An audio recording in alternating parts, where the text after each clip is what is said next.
Dans les tribunaux, il y a un suspect que personne n'a jamais réussi à interroger. Un suspect qui ne parle pas la notion de faute. Un suspect qui n'est pas humain. Ce suspect, c'est un algorithme. Celui qui pilote les véhicules autonomes. Celui qui décide, calcule, réagit et parfois se trompe.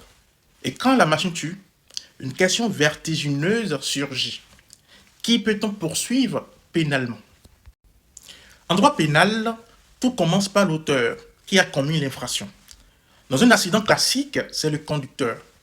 Mais dans un accident autonome, il n'y a plus personne au volant. Pourtant, il y a un mort.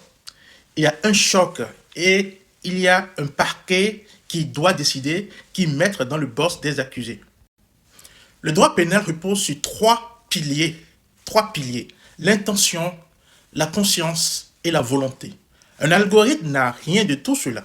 Il ne boit pas, il ne s'énerve pas, il ne transgresse pas la loi par choix, mais il peut tuer. Et c'est là que le droit s'effondre. Un homicide sans auteur humain, une première dans l'histoire de la justice. Alors qui poursuivre?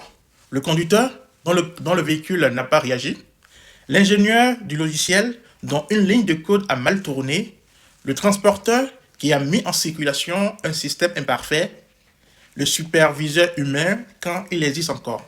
Et puis, l'algorithme, le cinquième suspect. Celui qui a pris la décision fatale, celui que le juge ne peut interroger, celui qui n'a ni cœur ni remords, un suspect fantôme. Le débat est brûlant, oui. Une arme ne choisit pas. Un véhicule autonome, si.